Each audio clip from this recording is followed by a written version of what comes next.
नमस्कार मित्रमैत्रिणींनो, आज आपण छानपैकी सोयाबीन खिमा बनवूया। त्यासाठी सोयाबीन घेतलेत, मी तर बारीक सोयाबीन घेतलेत आणि मस्त उकडून घेतलेत, गरम पाण्यात थोडं मीठ टाकून छान उकडून घेतलेत आणि छान चाळणीमध्ये निथळून घेतले। कांदा, टोमॅटो, मिरची हिरवी घेतलेली आहे आणि थोडंसं लसूण घेतलेलं आहे आणि त्याची पेस्ट करून घेते। तर बघा मस्त मिक्सरला बारीक करून घेतलेला आहे। सोयाबीन खिमा करायचा आहे, त्यामुळे तर बघा तेलामध्ये छान लसूण परतवून घेतले, लसणाचं मस्त घेता मिक्सरला बारीक वाटून घेतले लसूण आणि छानपैकी कांदा, टोमॅटो, हिरवी मिरची टाकून छान मसाला, हळद, हिंग परतवून घ्यायचं आहे। थोडंसं कांदा लसूण मसाला वापरा आणि छान परतवून घ्यायचा आहे। एक नंबर जशी आपण अंड्याची भुर्जी वगैरे किंवा असा मटणाचा खिमा बनवतो तसंच बनवतो। लाल तिखट हा घरचाच आहे आमचा, ह्याची मी रेसिपी टाकलेली जाऊन बघू शकता।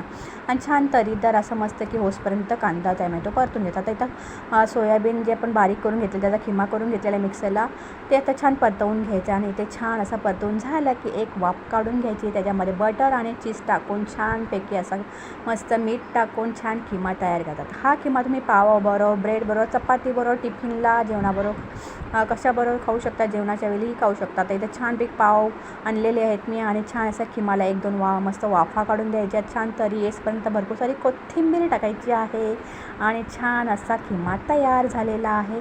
तुम्ही करता का? नसेल करत तर नक्कीच करून बघा। साधी सिंपल रेसिपी, आवडत असेल तर लाईक शेअर सबस्क्राईब करायला विसरायचं ना। अमूल बटर आणि चीज वापरलेला आहे मस्त, जितका जास्त कमी तुम्हाला आवडतं। तुम्ही नाही वापरलं तर नुसतं तेलामध्ये केलं काहीच हरकत नाही। तर बटर थोडंसं टाकायचं आहे आणि चीज टाकलेलं आहे। इथं पाव आणलेले तर आणि छानपैकी सर्व केलेला आहे। छान बटर भरपूर सारा टाकलेला आहे, चीज टाकलं की एक नंबर चवीला लागतो खिमा, अगदी मटणाच्या खिम्यासारखा होतो हा तयार।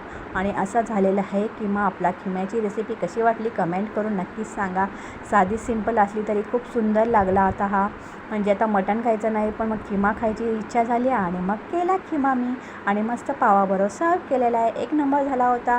चला तर पुन्हा भेटू नाही का, तेव्हा तोपर्यंत बाय बाय। मस्तपैकी बटरवर मस्त बटर टाकलेलं आहे खिम्यात आणि छानपैकी खिमा पाव तयार झालेला आहे। चला तर मग या खायला।